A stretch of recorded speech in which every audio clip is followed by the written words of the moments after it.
예, 대검에서 관봉권 분실, 폐기 관련해서 조사를 했는데 고의로 증거를 인멸하거나 은폐한 것은 아니다 이렇게 감찰을 했다고 해요. 대한민국 국민이 누가 그걸 믿겠습니까? 비닐에 싸져 있는 5천만 원 돈다발에 비닐가 없어지고 관봉권 띠지가 없어졌는데 온 국민이 여기에 대해서 의심을 하고 있는데 감찰의 증거 인멸, 은폐한 것으로 볼 수 없다라고 해서 묻어버리는 상황인 것 같아요. 그래서 우선 대검 감찰 조사팀 어떻게 구성되었는지, 조사 대상과 조사 기간은 어땠는지, 남부지검 수사팀 전원을 조사했는지, 대검감찰 조사 시 압수수색 대상과 압수 목록, 그리고 남부지검 수사팀 압수수색은 했는지, 당시에 압수계 압수물 창고에 CCTV는 확인했는지 등을 정리해서 자료로 오전 시간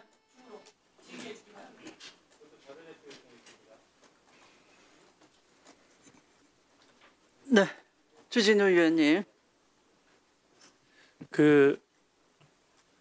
검찰은 김용 재판에서 위증을 하고 위증 교사를 한 혐의로 현재 박지민, 서운주 또 박홍우에 대한 재판이 지금 1심 재판 중입니다.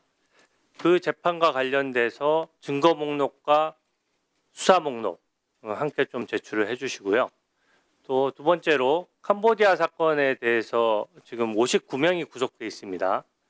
그 59명의 피의자 중에서 전부 한국 국적자로 알고 있는데 외국 국적에서 귀화한 사람이 있는지 또 있다면 그 현황은 어떤지 제출해 주시기 바랍니다. 이상입니다. 네, 이성윤 의원님. 제가 과거 윤석열 이 중앙지검장 시절에 사법농단 사건을 수사를 했는데 그때 제가 서면 질의로 당시 기소 수사 내역, 그다음에 피조사자 통계, 또 피의자 참고 인증, 판사 법원 관계자의 관련 통계, 그다음에 입건된 피의자의 처분된 건수와 처분되지 않고 현재 수사 중인 사건 건수, 그다음에 체포 구속 압수수색 영장 청구 및 기각률을 통계를 달라고 했는데 대검 법무부에서 연락이 오기를 사생활의 침해, 그다음에 사건 관계에 명예 침해 우려가 있기 때문에 안 준다고 했어요. 이게 사생활과 무슨 관계인지 모르겠고요. 그다음에 사법농단 수사가 과연 어떤 문제가 있는지 대검에서 문제를 검토해가지고 그 검토 결과를 저희들한테 자료 달라고 했는데 그것도 똑같은 이유로 거절했습니다. 오늘 가능한 이 자료를 오후 질의 시작할 때까지 좀 제출하시기 바랍니다. 네, 조배숙 의원님.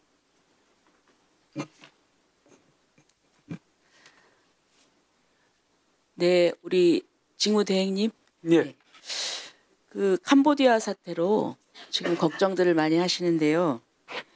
지금 현재 한국인 피해자, 아무튼 이게 어쨌든 이제 한국인 피해자로 보고 가담자, 피해자와 가담자 숫자, 그다음에 연령, 또 지역별 분포 현황을 어떻게 전국 지검별로, 지청별로 수집 정리하도록 지시했습니까?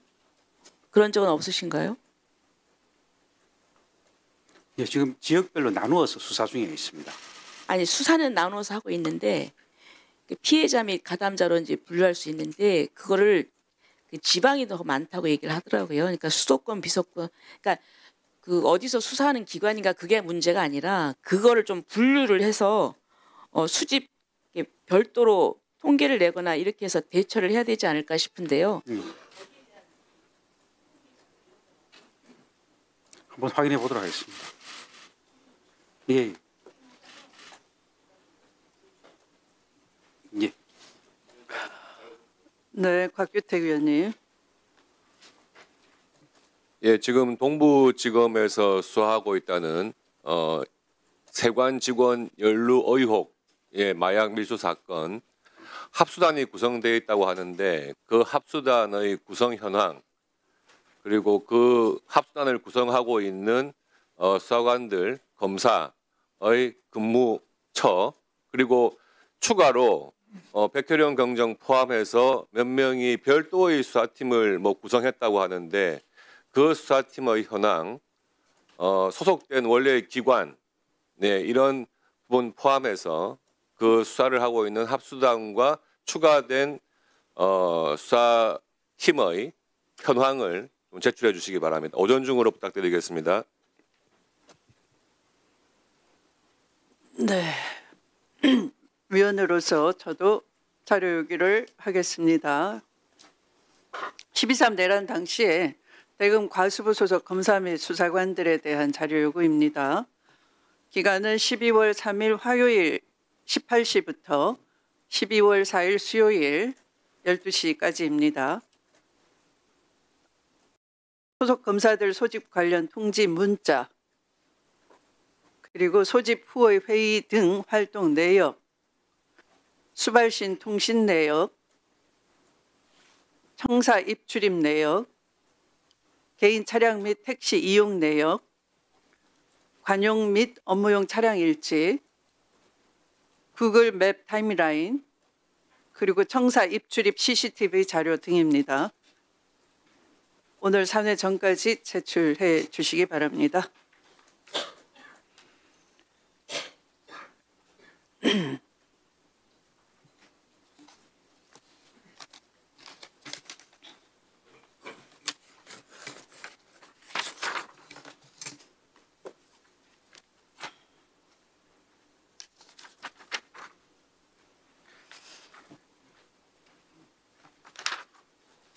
앞서 말씀드린 바와 같이 오세원 참고인에 대한 신문을 진행을 먼저 하도록 하겠습니다.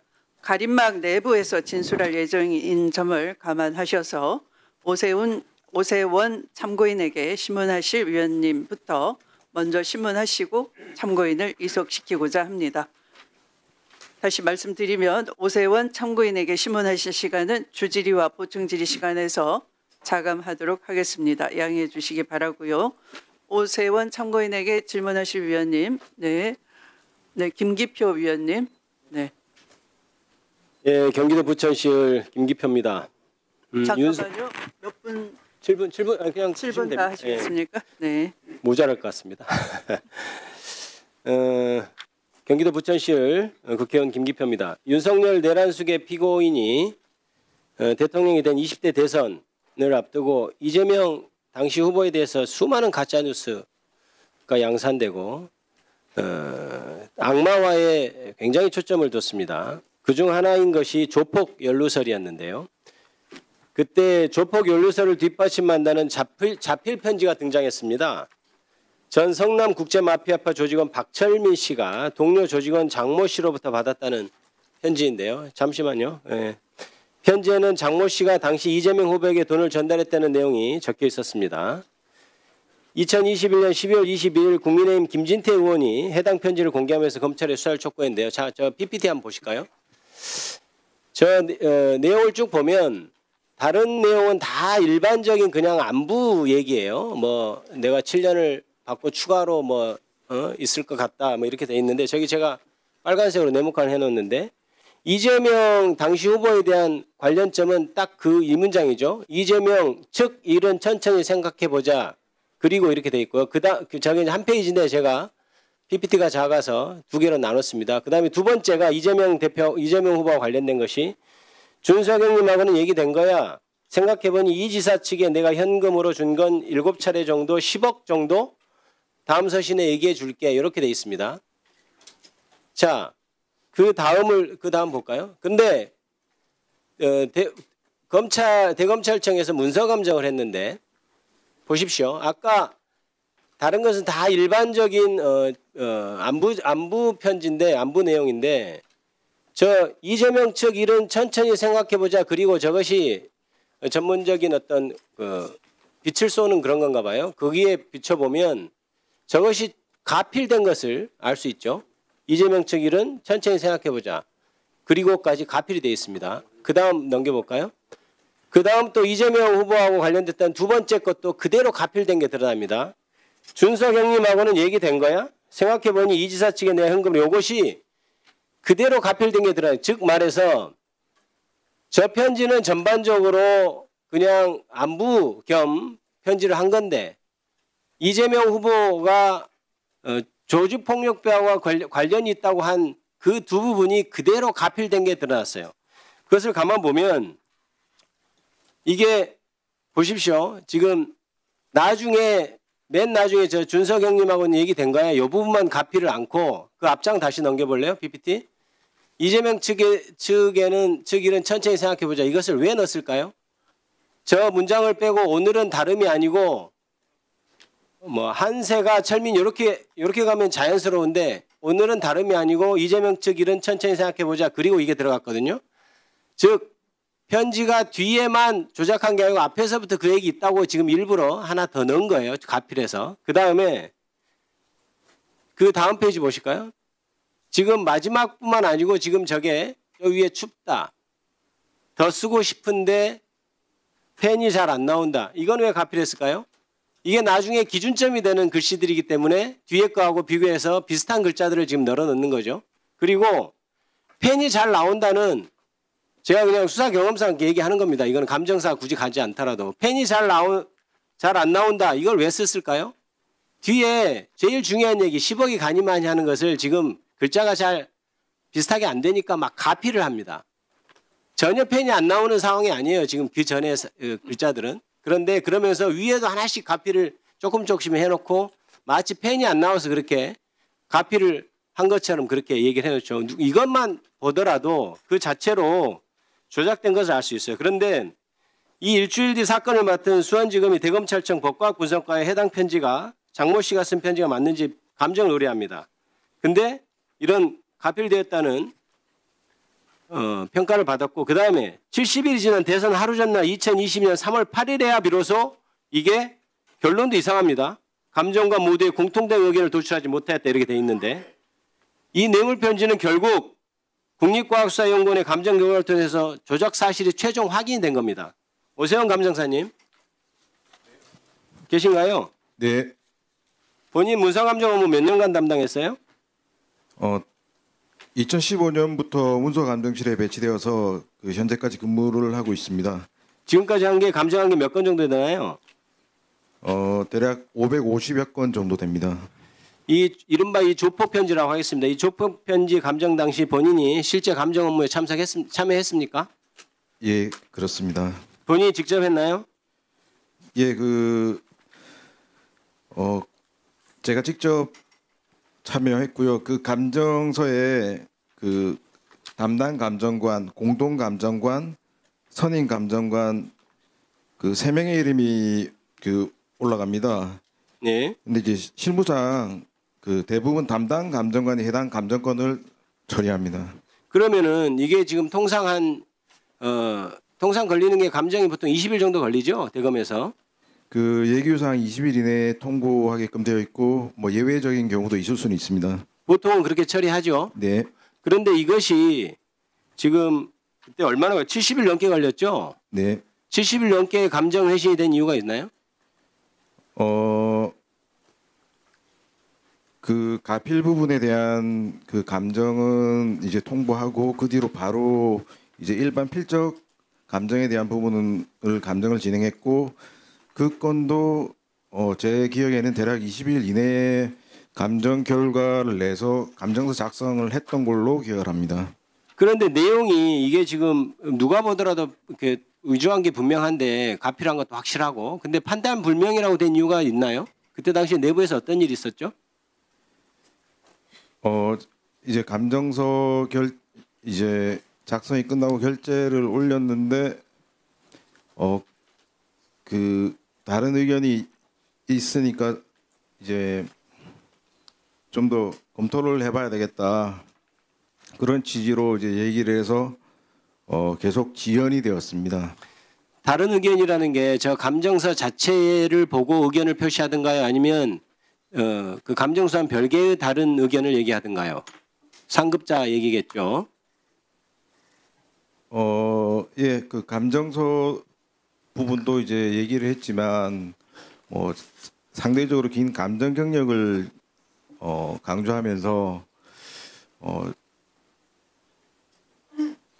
뭐 계속 이의 제기를 했었던 걸로 기억합니다. 네. 1분 더 드리세요.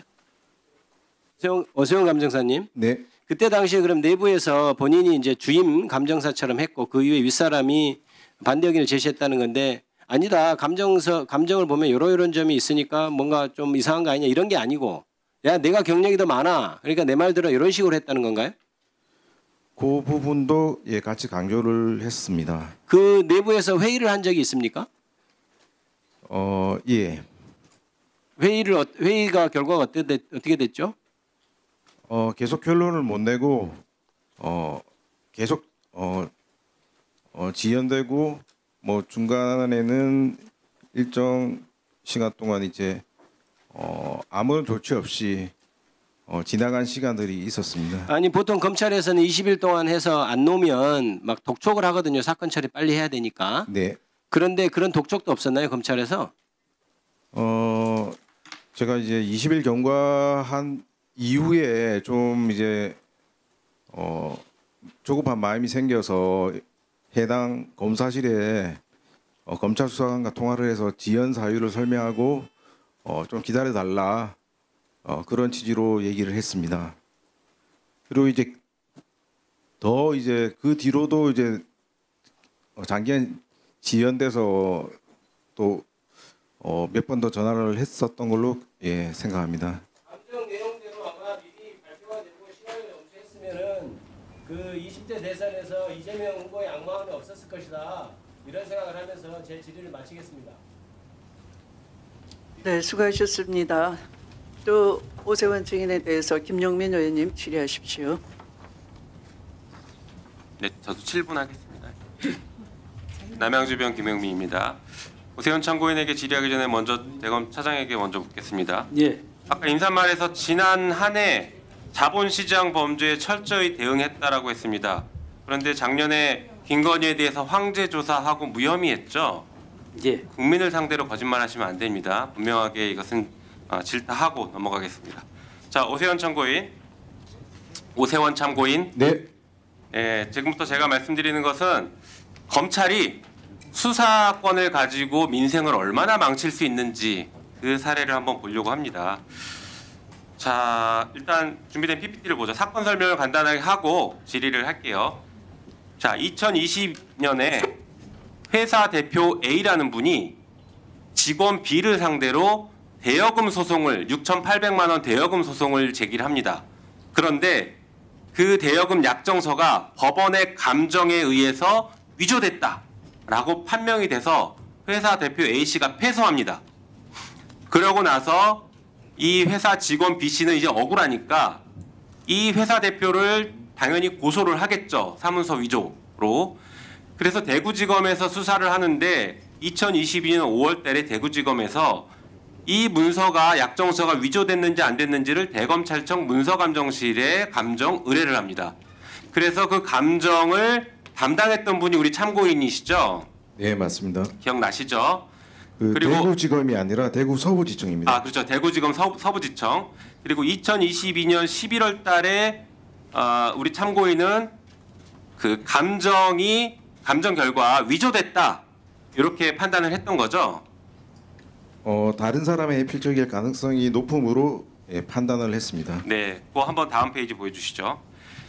그런데 실제 공식 회신한 감정서 결과서를 잠깐 보겠습니다. 감정 결과는 이게 이름 세 글자인데 각각의 성과 가운데 마지막 글자들이 상이점을 관찰할 수 있었음이라고 다 감정 결과는 냈습니다. 다시 말해서 위조된 것 같다라는 취지로 감정 결과는 냈죠. 그런데 그 다음 페이지 감정 의견은 모두 다 판단 불명으로 바뀌었습니다. 다음 페이지 보여주시죠. 실제 감정 결과 이렇게 했습니다. 다른 사람의 필적 가능성을 배제하기 어려웠으나 참여한 감정관 모두의 공통된 감정 의견을 도출하지 못하였음. 다시 말해서 참고인은 이게 위조됐다라고 판단했는데 다른 감정관들이 이거는 위조됐다고 보기 어렵다라는 입장을 내서 이게 판단 불명으로 됐다라는 취지인 것이죠. 네. 그렇죠. 다음 페이지 보여주시죠. 실제 대여금 약정서 왼쪽에 위조된 대여금 약정서의 가운데 글자 종자인데요. 오른쪽에는 그 이후에 자필 서명한 겁니다. 누가 봐도 눈으로 봐도 다른 글자가 확연하게 보입니다. 다음 페이지 보여주시죠. 네, 다음 페이지 보여주시죠. 왜 이렇게 됐나 봤더니 마침 2022년 12월 22일 그러니까 감정 결과가 나오기 전에 문서 감정 예규를 바꿔버립니다. 어떻게 바꾸냐? 24조의 1에 전체 회의 결과 최종적으로 감정 의견이 합의되지 아니한 경우 합의되지 아니한 경우 판단 불명의무로 한다. 이렇게 바꿔버립니다. 그리고 붙이게는 이 규정 시행 당시 감정 진행 중인 사건에도 적용한다라고 해서 결과적으로 참고인은 위조됐다라고 판단한 것을 뒤집어버리게 만드는 예규를 바꿔버린다. 맞습니까? 참고인? 맞습니까? 네, 맞습니다. 왜 이렇게 바꿨나 봤더니 다음 페이지 보여주시죠. 이게 윤석열과 관련이 있는 것 같아요. 윤석열이 대구를 갔는데 유일하게 찾아간 기업이 바로 이 회사입니다. 아진에스텍이라는 회사를 유일하게 찾아갑니다. 이때가 2022년 8월 달이죠. 그러니까 감정 의뢰가 들어온 이후에 감정하고 있는데 윤석열이 이 회사를 찾아갑니다. 대구에 가서. 그 뒤에 갑자기 예규가 바뀌고 감정 결과를 뒤집어 버리는 것입니다. 권력자, 힘 있는 사람, 돈 있는 사람이 검찰의 수사에 이렇게 영향력을 행사해서 결과적으로 민생을 파탄시킬 수 있다는 것을 보여주는 전형적인 케이스가 될 것 같습니다. 자, 이제 이거 관련해서 몇 가지 질의 드려볼게요. 어쨌든 간 참고인은 당시에 감정 결과 위조가 명백하다라고 결론을 냈죠. 가능성이 높음으로 예. 네, 결론을 그렇게 했죠. 그런데 당시 선임 행정관이었던 분이 뭐라고 하면서 감정 결과를 반대하던가요? 윤영미. 뭐 자세한 거는 기간이 오래돼서 뭐 기억이 나진 않습니다만 앞 감정권 언급된 감정권과 유사하게 예 그런 그 의견 대립이 있었고 합의가 안 된 상태에서 뭐 비슷하게 또 계속 지연된 그런 사례입니다. 그 과정에서 참고인은 부당한 조치나 아니면 폭언 등을 듣기도 했죠. 그 얘기 한번 말씀해 보시겠어요? 그 당시에는 그런 일은 없었습니다. 그 차후에 네. 이제 다른 건과 관련해서 네. 호언을 들은 적은 있습니다. 결과적으로 업무에서 배제되기도 했죠. 예, 근무 지원 명령으로 문서 감정에서 배제되어서 대략 약 2년간 다른 업무를 했습니다. 자, 저기 참고인 조금 전에 제가 보여드렸던 윤석열의 그 회사 업체 방문 시기가 8월 달이었는데 그 방문 시기와 어쨌든간 12월 달에 예규까지 바꿔가면서 결과를 뒤집어 버린 이 시기가 실제로는 상당히 이제 겹치는 것 같은데 네. 내부에서 어떤 압박이나 외압 같은 것들을 느낀 것은 없었습니까? 뭐 구체적인 그런 건 없었습니다. 그냥 계속 반대 의견을 내고 이제 결재가 계속 미뤄지는 그런 상황은 있었지 뭐 말씀하신 그런 부분은 없었습니다. 네, 이 회사가 그 저기 대구의 첨단산업단지에 속해 있는 작은 회사였잖아요. 그건 알고 계세요? 나중에 알았습니다. 그 감정 당시에는 몰랐고 네. 2024년 상반기에 보도 영상 본 게 있는데 그걸 통해서 제 나름대로 여러 가지 생각을 하게 되고 추론을 하게 되고 네. 해서 이제 공개된 그 인터넷 정보를 찾아보고 알겠습니다. 마지막 질문할게요. 예, 알게 됐습니다. 그 대검 예규까지 바뀌었는데 예규 변경을 누가 주도했는지 혹시 아세요? 제가 감정관 감정 운영 문서 감정 규정에 있는 감정 처리 및 감정 장비 운용에 관한 규정에 있는 그 감정 운영위원회 소집을 제가 요청을 당시 이춘 법과학 분석 과정에 했고 그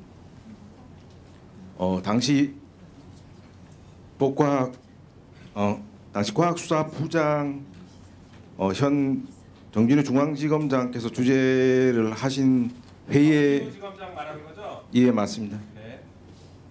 계속 말씀하십시오. 예 거기서 이제 감정운영위원회 회의가 소집되고 거기서 이제 그 내용은 제가 자세히 알지 못합니다. 제가 이제 얘기할 시간에만 들어가서 얘기를 했기 때문에 그 내용을 자세히 알지 못합니다. 결국에 대검 얘기로 바뀌는데 정진우 당시 대검 과학수사부장이 주도했을 가능성이 있다는 말씀하신 거죠? 그 부분은 뭐 제가 언급은 지금 하는 게 적절하지 않은 것 같습니다. 네, 이상입니다.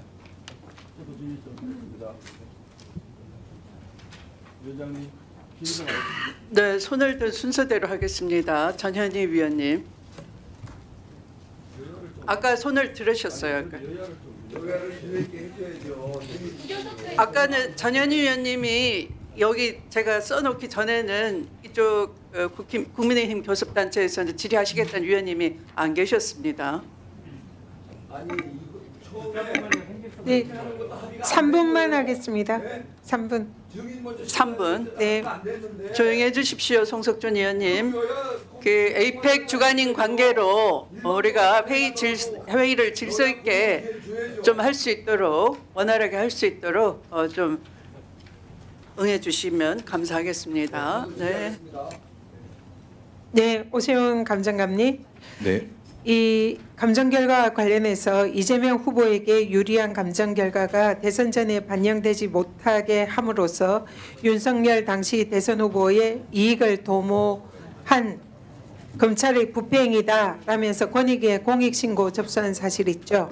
네, 있습니다. 네, 권익위 공익신고 중심으로 질문을 하겠습니다. 당시 우리 감정관께서 이재명 후보 관련 부분은 다른 사람들의 필적이 가필될 가능성이 높다라고 상부에 보고했었죠. 가필에 관한 감정서와 필적에 관한 감정서가 별도로 통보되었습니다. 네, 그렇게 보고했는데 선임 감정관이 이를 이유 없이 묵살한 거 맞습니까? 뭐 표현의 차이는 있을 수 있으나 그 예, 일단 맞습니다. 감정관의 의견을 받아들이지 않은 거죠. 예. 근데 왜 그랬다고 생각합니까? 그 당시에는 제가 뭐 특별하게 생각을 못했습니다. 그리고 이제 지금은 어떻게 생각하세요? 제가 작년 상반기경에 그 보도 영상을 보고 다르게 다른 측면에서 이제 생각을 많이 하게 되고 계속 그 관련 정보를 찾아보고 그렇게 하다 보니 연관성이 있겠구나. 대선에 연관성이 있다 이렇게 판단을 한 거죠. 네. 그때 선임 감정관 위에 그 상부의 지시를 받아서 이런 일이 있었을까요? 당시 수사 검사는 여기에 대해서 어떤 의견을 표명했습니까? 수사 검사 말씀인가요? 네. 저희는 감정 의뢰를 해서 그 감정물을 처리해서 통보를 해주기 때문에 수사 검사하고 소통할 일은 수사 검사의 지시나 뭐 이런 그 결재 이런 건 없었습니까? 수원지검 검사실을 말씀하시는 것 같은데 예 그런 건 없었습니다. 이게 통상 이 감정을 하고 나면 최종 결과가 20일 이내에 결과가 나오도록 예규에 이렇게 규정이 돼 있는데 왜 이 사건을 70일까지 시간을 질질 끌고 대선 직전 하루 전에 발표를 한 겁니까? 그 이유가 뭡니까? 뭐 그 부분도 제가 감정 당시에는 깊이 있게 생각을 해본 적이 없습니다. 근데 지금은 대선 개입과 관련이 있다고 생각을 하는 거죠? 제가 그런 말씀을 드리는 게 좀 조심스럽긴 합니다. 예. 지금 이 사안이 결론을 이렇게 지연을 시킨 책임자가 누구다라고 생각합니까? 당장 제 직근 상급자들도 있겠지만 뭐 그 직근 상급자 외에도 있을 거라 생각을 합니다. 그 관련 보고 회의를 계속 지연시키는 회의가 있었는데 그때 회의를 내부에서 지연시키는 그런 의견을 낸 사람이 누구입니까?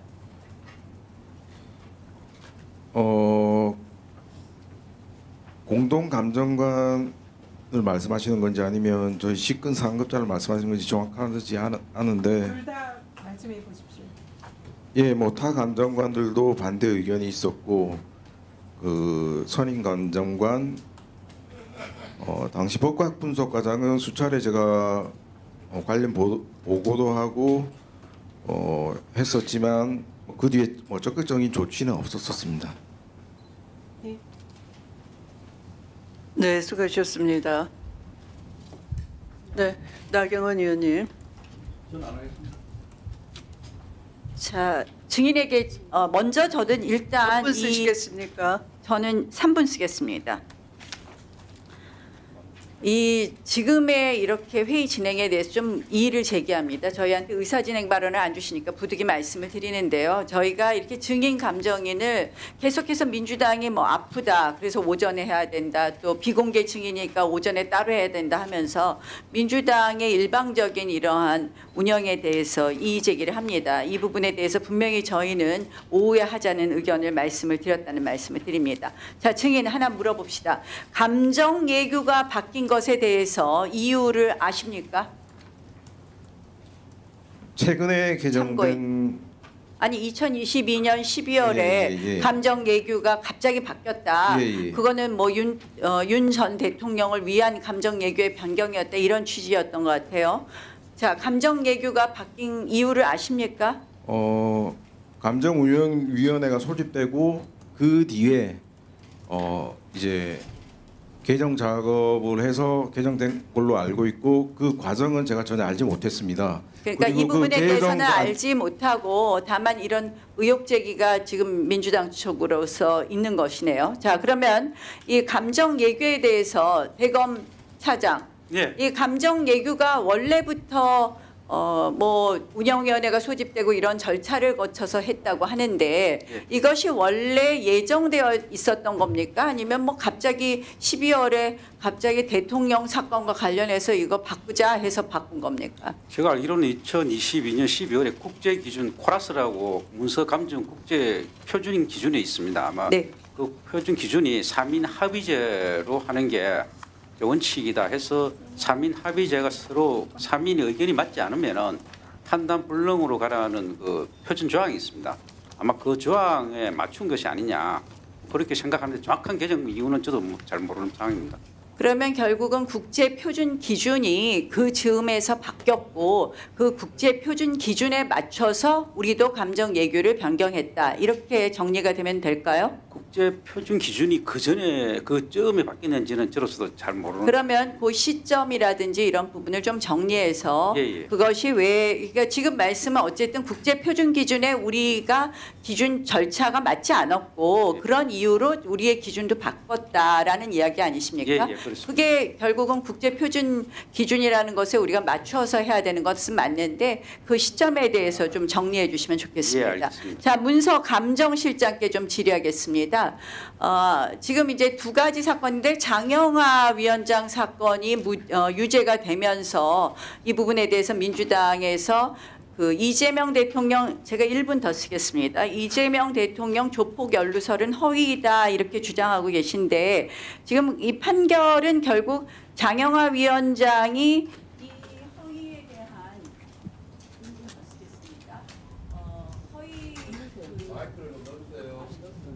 마이크 넣어주세요. 나오면 하십시오.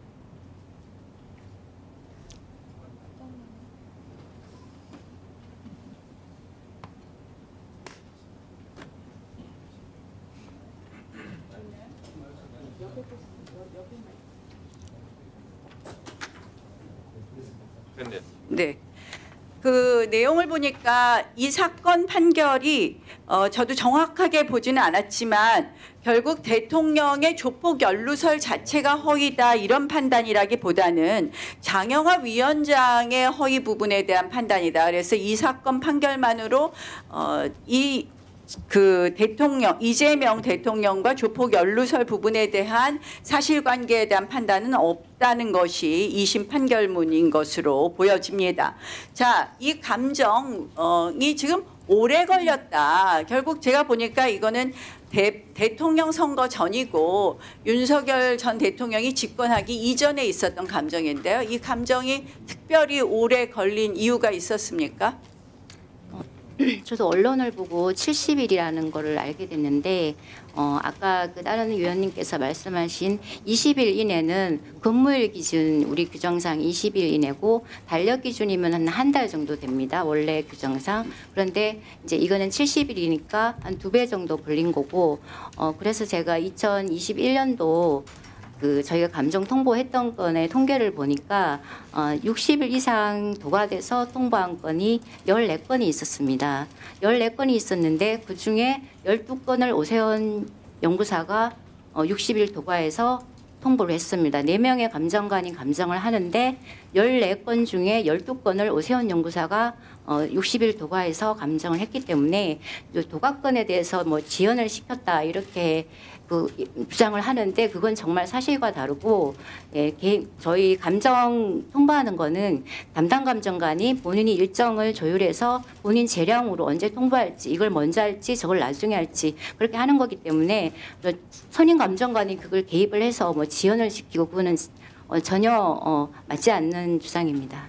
그러면 참고인으로 나온 감정관이 일반적으로 60일을 넘은 것이 12건이나 있었다. 예, 14건 중에 12건이었습니다. 네, 있습니다. 그러면 결국은 민주당이 주장하는 부분에 있어서 상당히 참고인의 증언이 일종의 탄핵되는 것이었습니다.